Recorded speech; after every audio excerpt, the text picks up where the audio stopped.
Aujourd'hui, nous allons parler de Jonas. Alléluia.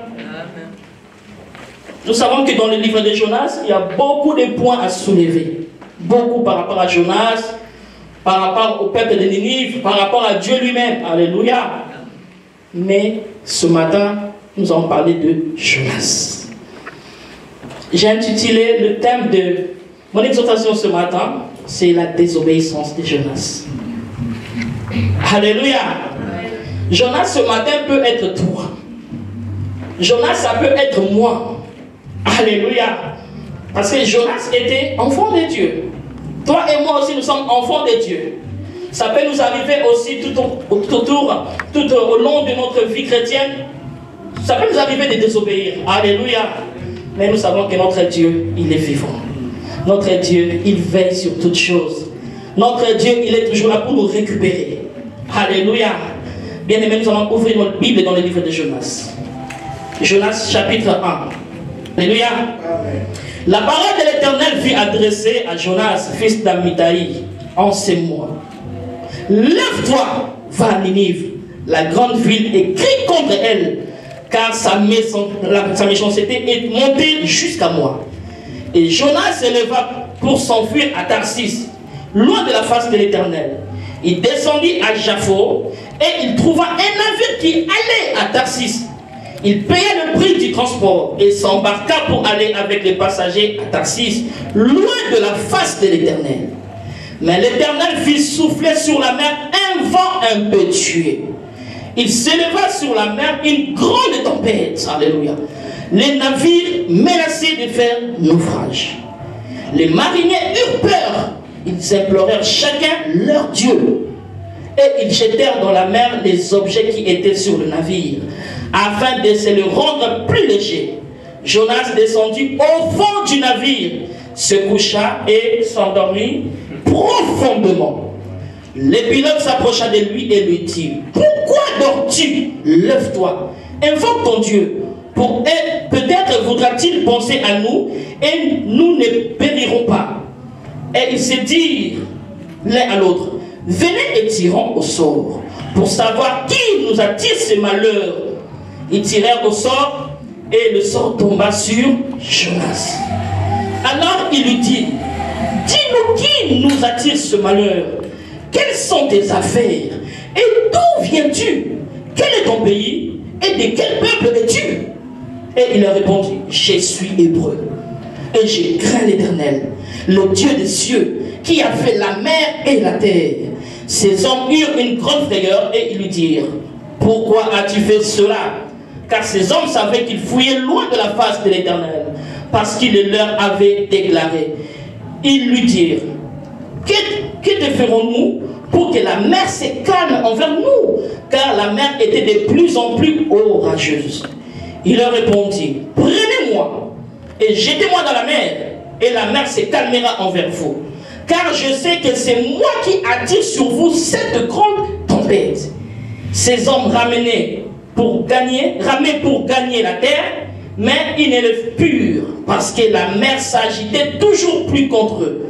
Alors ils invoquèrent l'Éternel et dirent: ô Éternel, ne nous fais pas périr à cause de la vie de cet homme, et ne nous charge pas du sang innocent, car toi, Éternel, tu fais ce que tu veux. Puis ils prirent Jonas et le jetèrent dans la mer, et la fureur de la mer s'apaisa. Acclamons la parole de Dieu. Acclamons la parole. Alléluia. Bien-aimés, nous pouvons nous asseoir. Ici, nous voyons comment le Seigneur est bon. Alléluia. Nous savons que Sodome et Gomorrhe étaient sous la colère de Dieu aussi. Alléluia. Et c'est comme là, nous voyons la vie de Ninive. Alléluia. La vie de Ninive qui était sous la colère de Dieu. Pourquoi? Parce que le péché de cette ville a atteint le sommet. Alléluia. Et comme le péché avait atteint le sommet, Dieu dans sa miséricorde voulait quand même récupérer son peuple. Bien-aimés, nous qui sommes chrétiens, ne sous-estimons pas les païens que nous voyons dehors. Amen. Ne les sous-estimons pas, parce que la Bible déclare que Dieu aime les pécheurs. Mais ce qui lui il hait, c'est le péché. Ça veut dire que le souci de Dieu, il veut que le pécheur arrive au salut. Amen. Ces peuples qui étaient perdus, ces peuples qui étaient dans l'abomination, il y avait les jugements de Dieu qui voulaient tomber. Alléluia. Et comme le jugement de Dieu voulait tomber, la Bible déclare que Dieu c'est un Dieu de jugement, c'est aussi un Dieu d'amour. Alléluia. Si nous regardons encore dans le livre de Genèse, quand Adam et Ève ont péché, la Bible déclare que le Seigneur les avait chassés. Adam et Ève étaient éloignés. Nous aujourd'hui, nous sommes aussi de la descendance d'Adam et Ève. Alléluia. Donc, lorsque nous étions pécheurs, nous portions le péché adamique. Alléluia. Mais nous savons que Dieu, c'est vrai qu'il avait fait tomber son jugement dans le monde. Mais après, comme c'est aussi un Dieu d'amour, il nous a récupérés. Alléluia. Il nous a récupérés. Il a envoyé Jésus. Jésus nous a récupérés. C'est pareil aussi dans cette ville de Ninive. Malgré la méchanceté de cette ville, malgré les erreurs de cette ville, Dieu voulait quand même reprendre son peuple. Alléluia. Et Dieu a choisi un homme, le prophète Jonas. Amen. C'est Jonas que Dieu avait choisi pour aller avertir Ninive. Alléluia. Dieu n'a pas choisi Jonas pour aller faire descendre son jugement, mais il a envoyé Jonas pour aller prévenir Ninive de ses péchés. C'est comme toi et moi ce matin, bien-aimés. Nous péchons. Nous tombons. Alléluia. Nous ne faisons pas la volonté de Dieu. Dieu peut nous reprendre une fois. Il peut nous reprendre deux fois. Il peut nous reprendre autant qu'il veut. Mais à la fin, il y a toujours les jugements de Dieu qui tombent. Alléluia. Ne jouons pas avec Dieu. Dieu n'est pas notre ami. Alléluia. Ne jouons pas non plus avec les péchés. La Bible déclare que le salaire du péché, c'est la mort. Quand nous parlons de la mort, bien aimé, il n'y a pas que la mort physique. C'est pas seulement que tu pêches aujourd'hui, demain tu meurs. Non. Dans ta vie, il peut y avoir de la sécheresse. La sécheresse est aussi synonyme de la mort.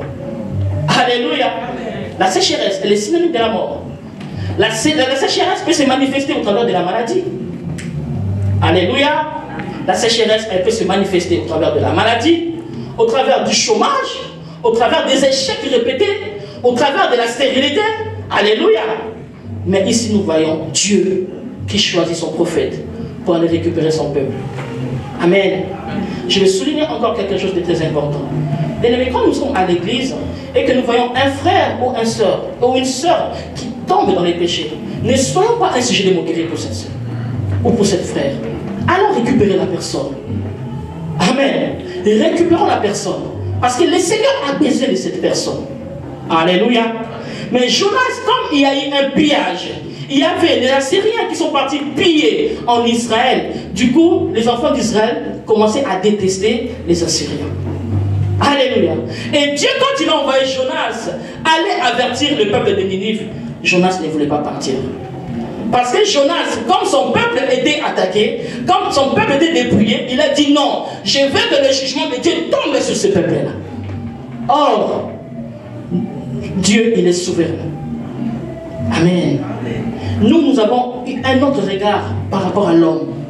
Dieu aussi a un autre regard par rapport à l'homme. Ne jugeons pas l'homme par rapport à ses péchés. Dieu les juge autrement. Dieu sait comment récupérer l'homme. Alléluia. Toi et moi, nous étions perdus. Mais aujourd'hui, Jésus nous a retrouvés. Amen. Nous sommes retrouvés. La parole de l'Éternel fut adressée à Jonas. Lève-toi, va à Ninive, la grande ville, et crie contre elle. Alléluia. Crie contre elle, car sa méchanceté est montée jusqu'à moi. Dieu a vu la méchanceté de ce peuple. Dieu a dit oui. Ce peuple m'a trahi, oui. Ce peuple a fait des choses abominables, oui. Mais j'envoie quand même mon serviteur. J'envoie quand même mon serviteur pour récupérer ce peuple. Mais la Bible nous dit, Jonas se leva pour s'enfuir à Tarsis. Dieu envoie Jonas à Ninive. Mais Jonas, qu'est-ce qu'il fait? Il se détourne de la volonté de Dieu. C'est comme toi et moi. Jonas a écouté. Bien aimé, écoutons bien. Jonas, il a écouté la voix de l'Éternel. Mais qu'est-ce qui n'a pas marché chez Jonas? C'est parce qu'il n'a pas fait la volonté de Dieu. Toi et moi, nous pouvons écouter la parole ce matin. Nous pouvons méditer la parole. Nous pouvons bien avoir même la révélation de la parole. Mais ce qui est important, c'est de faire la volonté de Dieu. De faire la volonté de celui qui nous a appelés. D'écouter, oui, mais de pratiquer ce que lui, il veut qu'on fasse. Les enfants de Dieu aujourd'hui, nous venons à l'église, nous payons nos dîmes, nos offrandes, oui. Nous ne sommes pas bénis, oui. Mais pourquoi aussi? Parce que nous écoutons, mais nous ne faisons pas vraiment la volonté de Dieu. Jonas a écouté Dieu, mais il s'est détourné de la voie de Dieu. Jonas s'est égaré. Alléluia. Amen. Lorsque nous nous égarons, bien-aimés, c'est un danger pour nous. Lorsqu'un enfant de Dieu s'égare, il n'est plus sous la protection divine. Lorsqu'un enfant de Dieu s'égare, il n'y a plus la gloire de Dieu en lui. Lorsqu'un enfant de Dieu s'égare, il n'y a plus la couverture de Dieu en lui. Lorsqu'un enfant de Dieu s'égare, il est à la merci de l'ennemi. L'ennemi peut faire de lui tout ce qu'il veut. Alléluia. C'est pour ça, bien-aimés, nous, en tant qu'enfants de Dieu, le péché n'est pas une vie pour nous. Mais le péché, c'est un accident. Tu fais ton accident, après, tu te réponds. Alléluia. Mais ici, nous voyons comment Jonas s'éleva pour s'enfuir à Tarsis, loin de la face de l'Éternel. Bien-aimé, qui peut s'enfuir loin de la face de l'Éternel? Personne. Alléluia. La Bible l'appelle l'omniscient, l'omnipotent. Il voit partout. Alléluia. Il connaît tout. Même dans les profondeurs de la mer, il y est. Alléluia. La Bible déclare que la mer, la terre lui appartient. Où est-ce que nous pouvons fuir l'Éternel? Bien, mais l'effet d'abandonner ton assemblée, tu fuis Dieu aussi. L'effet d'écouter et ne pas mettre en pratique, c'est aussi fuir Dieu. Alléluia.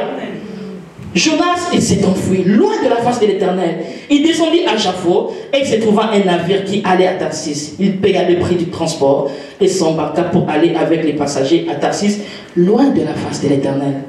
Bien-aimés, nous avons tous besoin de Dieu. Aujourd'hui, tu peux dire non, je n'ai pas besoin de Dieu. Parce que tu as tout ce que tu voulais. Tu as une voiture, tu as une maison, tu as un bon travail. Oui, mais il y aura un jour tu auras besoin de ce Dieu-là. Amen. Alléluia. Amen. Nous ne pouvons jamais fuir Dieu. Tu peux faire tout ce que tu veux.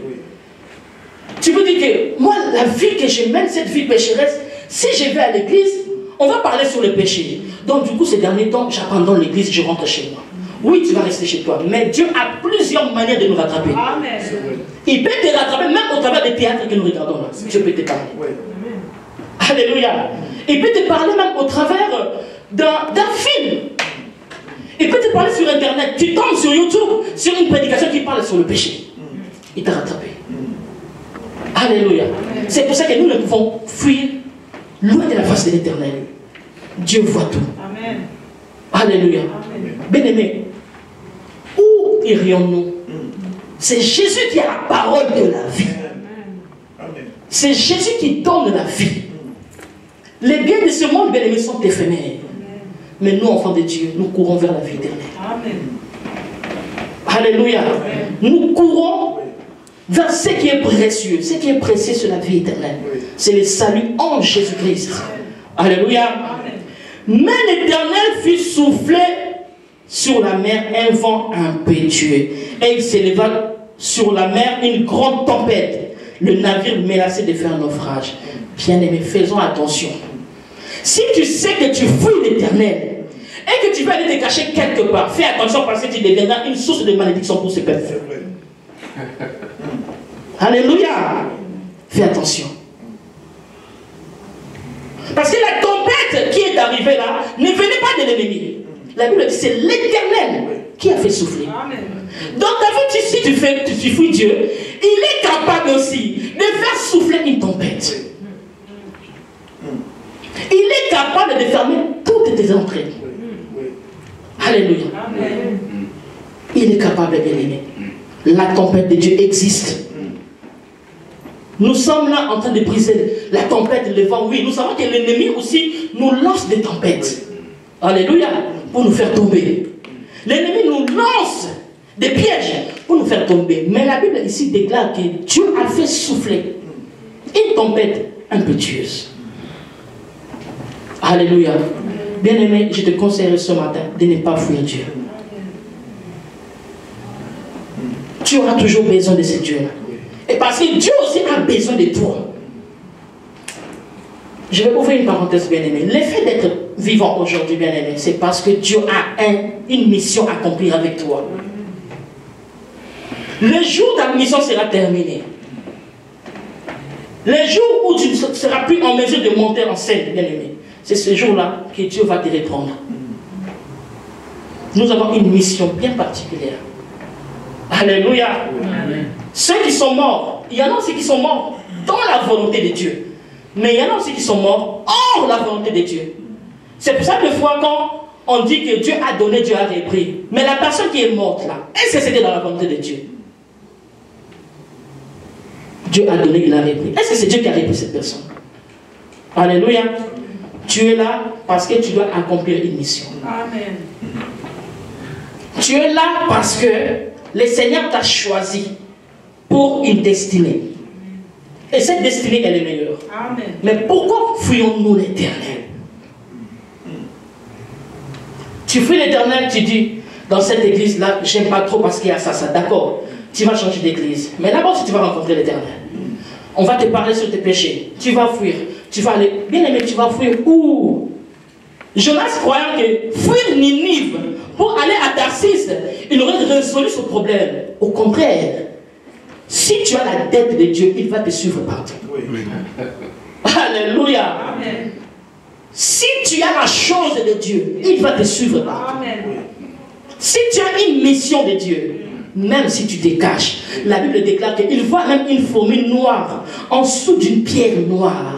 Et toi qui veux te cacher devant la face de l'Éternel, bien aimé, c'est une erreur. Yes. Alléluia. C'est une erreur de se cacher devant la face de l'Éternel. Les mariniers eurent peur. Ils imploraient chacun leur Dieu. Bien aimé, dans la souffrance, qui implore Dieu? Dans la tempête, dans les tourments, quand le vent arrive, qui implore Dieu? Ici, on nous a dit que eux, ils ont imploré leur Dieu avec un petit dé. Alléluia. Un petit Dieu, c'est des idoles. Alléluia. Ils ont imploré leur Dieu. Mais leur Dieu n'a pas réagi. Parce que si nous lisons bien jusqu'à la fin, on nous a dit que la tempête résistait. Pourquoi? Parce que Dieu devait opérer quelque chose. Ces dieux-là n'ont pas su répondre aux besoins. Alléluia. Ils ont imploré leur Dieu afin... Je suis au verset 4. Mais l'Éternel fit souffler sur la mer un vent impétueux. Il s'éleva sur la mer une grande tempête. Les navires menaçaient de faire naufrage. Les mariniers eurent peur. Ils implorèrent chacun leur Dieu. Et ils jetèrent dans la mer les objets qui étaient sur les navires afin de les rendre plus légers. Alléluia. Bien aimé, ils ont invoqué leur Dieu. Leur Dieu n'a pas répondu. La Bible déclare que tu adoreras un seul Dieu. L'Éternel ton Dieu. Voilà pourquoi même Daniel, quand on lui a demandé de se prosterner devant la statue du roi, il a dit non. Moi en Israël, on m'a appris quelque chose. On m'a appris que j'adorerais qu'un seul Dieu. Amen. Nous aussi, devant les situations compliquées, bien aimés, nous n'avons pas à nous plier devant les dieux des idoles. Mais nous devons crier à l'Éternel qui est notre Dieu. Alléluia. Car c'est l'Éternel qui vient toujours à notre secours. Mais ces gens, ils ont commencé à jeter les objets. Ils ont cru peut-être que leurs marchandises ou leurs biens étaient tellement lourds que le vent était vraiment contraire à eux. Mais ce n'était pas ça. Alléluia. Tout ce qu'ils ont jeté, c'est des pertes. Bien aimé, quand tu es sous la colère de Dieu, tu vas attirer la malédiction même sur ta famille. Quand tu es sous la colère de Dieu, tu risques d'attirer même la bénédiction sur tes enfants. C'est pour ça que nous devons faire très très attention.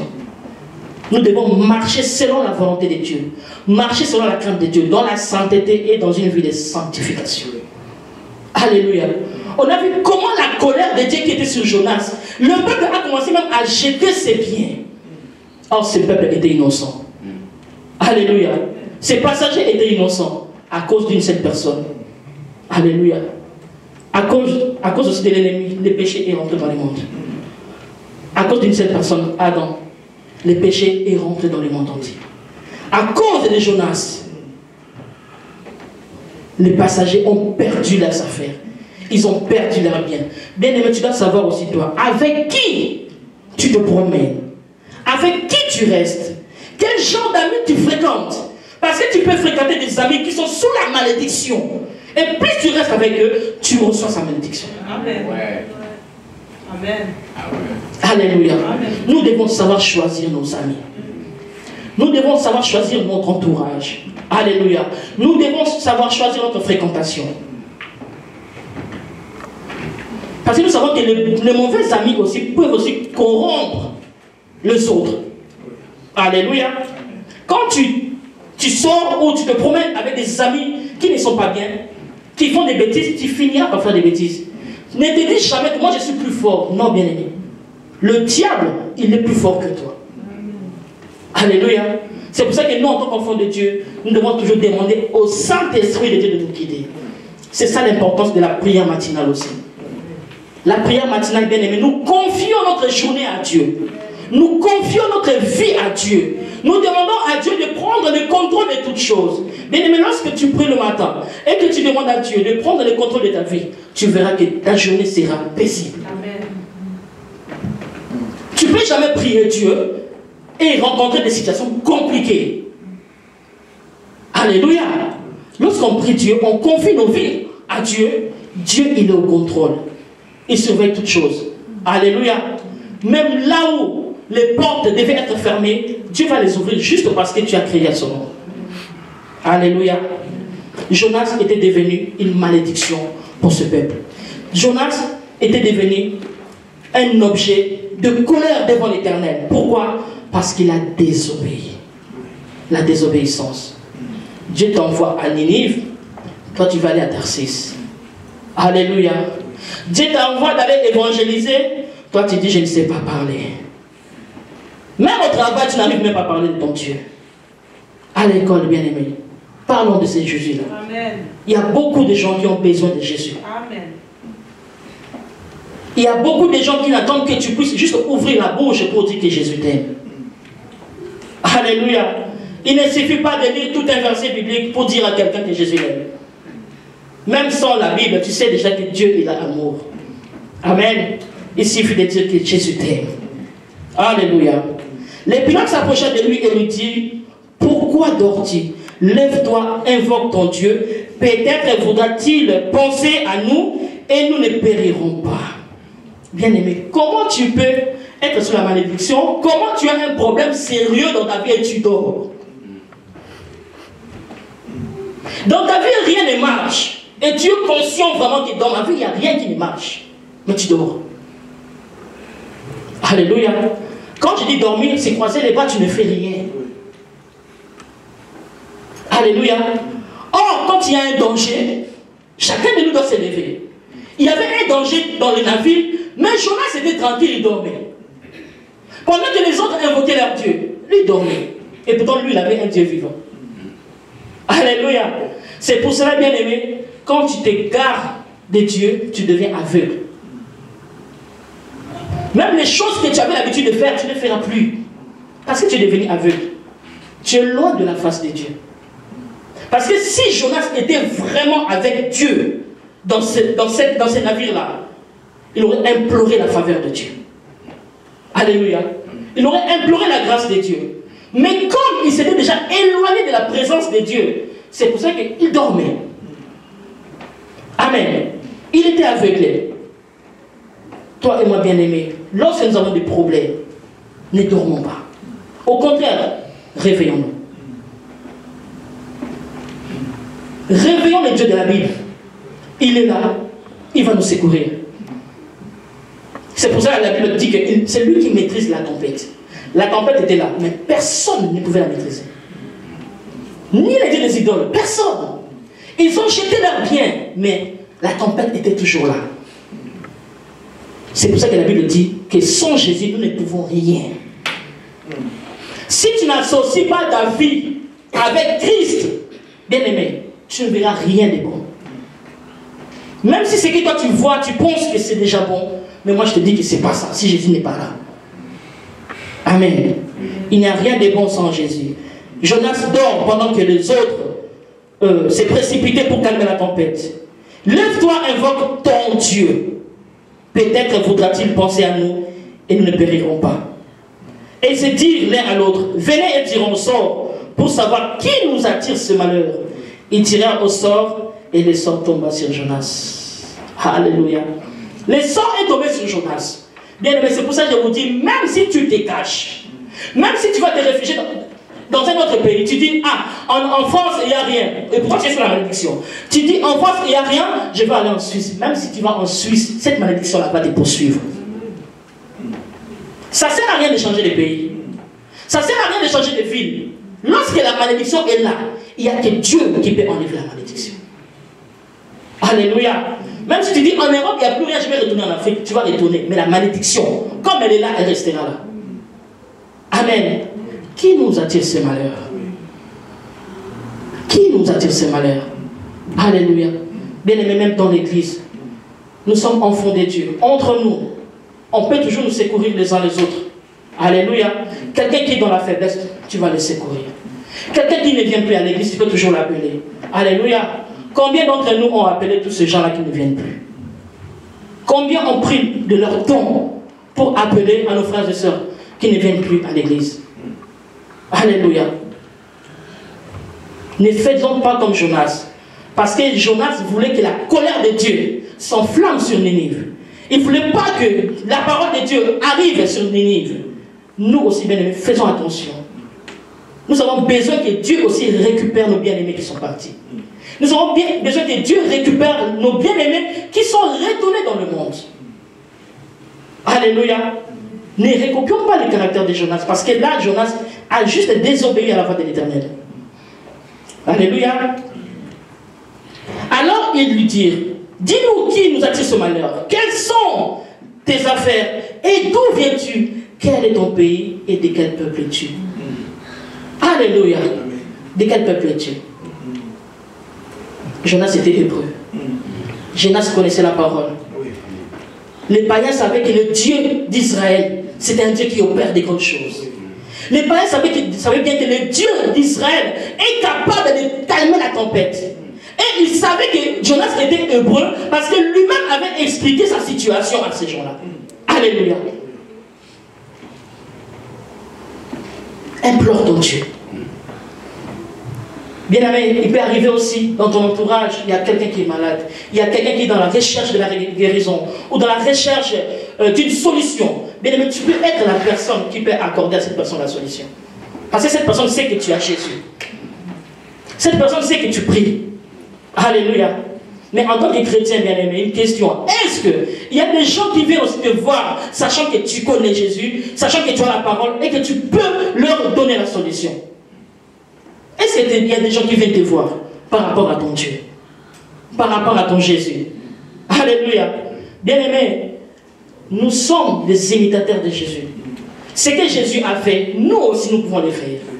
Si Jésus a guéri les malades, nous aussi nous pouvons guérir les malades. Alléluia. Si Jésus a répondu aux besoins des gens, nous aussi nous sommes en capacité de répondre aux besoins des gens. Alléluia. D'où viens-tu? Quel est ton pays? Et de quel peuple es-tu? Moi, je suis chrétienne. Alléluia. Donc, je peux donner que ce que je reçois de mon Dieu. Si quelqu'un est en difficulté, je peux lui donner la parole. Alléluia. Parce que c'est que la parole qui peut restaurer. Amen. Moi, je peux parler comme je veux. Mais s'il n'y a rien derrière ce que j'ai dit, ma parole n'aura pas d'effet. Alléluia. Ces hommes eurent une grande frayeur et lui dirent, pourquoi as-tu fait cela? Car ces hommes savaient qu'ils fuyaient loin de la face de l'Éternel parce qu'il leur avait déclaré. Jonas avait déclaré à ce peuple qu'il fuyait la colère de l'Éternel. Pourquoi? Il avait raconté que Dieu l'avait envoyé à Ninive, mais lui il s'est détourné, il est parti à Tarsis. Il lui dit, que te ferons-nous pour que la mer se calme envers nous, car la mer était de plus en plus orageuse? Il leur répondit, prenez-moi et jetez-moi dans la mer.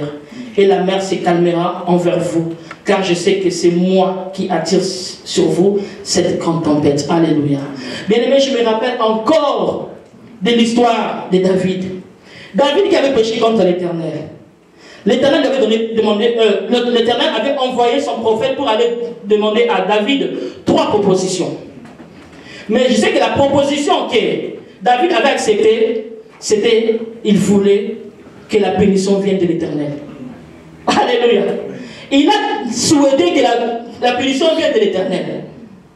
Pourquoi? Parce que si la bénédiction peut-être venait des hommes, il aurait péri.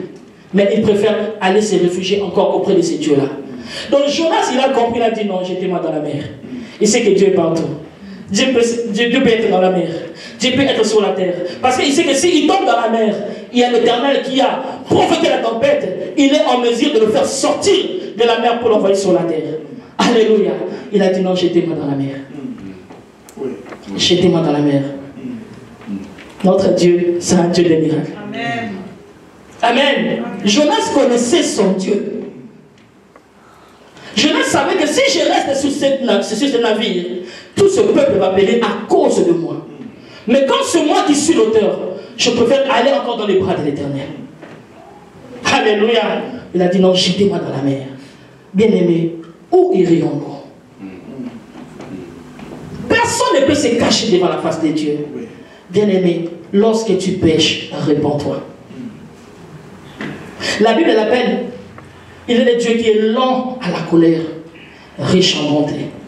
Pourquoi je dis cela? Tout au début, je vous avais expliqué que lorsque tu pêches, tu commets un péché, tu demandes pardon, c'est vrai, Dieu va te pardonner. Mais quand ça devient une habitude, Dieu va te prévenir une fois. Il va te prévenir 2 fois. Il va te prévenir autant qu'il veut. Après, il finira par t'exposer. Alléluia. Il va t'exposer parce que tu n'as pas écouté sa voix. Il est venu te présenter sa grâce. Il est venu te présenter encore une chance, mais tu n'as pas écouté. Bien-aimé, lorsque le péché atteint un certain sommet, il y a le jugement de Dieu. Lorsque le péché atteint un certain sommet, le ciel s'ouvre. Alléluia. Dieu ouvre le ciel pour intervenir. Bien-aimé, si toi et moi nous sommes dans le péché, évitons que le ciel s'ouvre pour que le jugement de Dieu descende sur nous. Au contraire, lorsque nous sommes dans les mal, implorons la grâce de Dieu. Retournons à Dieu. Alléluia. Comme Jonas a fait. Il est retourné. Il a dit non. Ce peuple est innocent. Je ne veux pas que le Seigneur me demande le sang de ce peuple. Non, c'est moi qui ai péché. Alléluia. Bien-aimés, lorsque nous péchons, lorsque nous sommes hors la volonté de Dieu, la seule chose à faire, bien-aimés, c'est de s'agenouiller et implorer la faveur de Dieu. Parce que lorsque nous péchons, bien-aimés, nous sommes privés de la gloire de Dieu. La gloire de Dieu n'est plus en nous. Nous ne sommes plus couverts.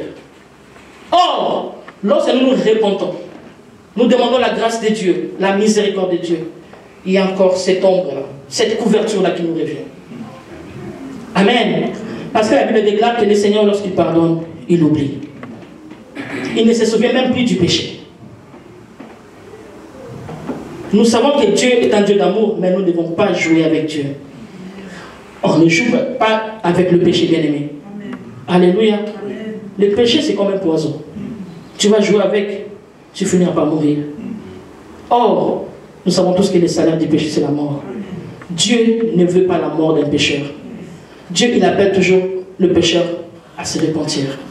Alléluia. Dieu nous attend toujours les bras ouverts. Comme l'enfant prodigue qui est parti. Il est revenu vers son père.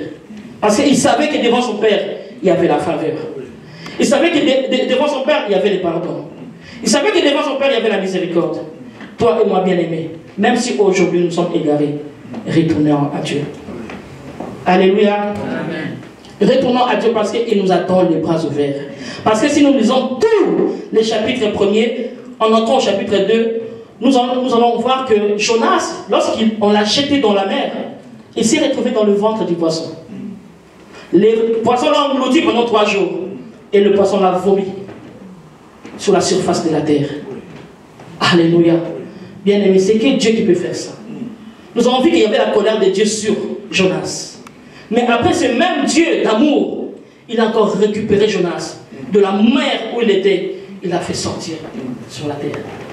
Toi et moi, bien aimé, le salut est encore disponible. La grâce de Dieu est encore là. Parce qu'après la mort, il n'y a plus de grâce. Après la mort, on n'a plus cette possibilité de nous repentir.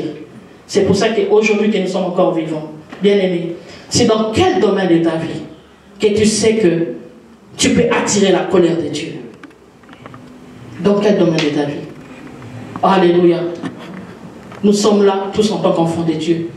Nous avons un Dieu qui pardonne. Nous avons un Dieu qui nous appelle encore à la repentance. Alléluia.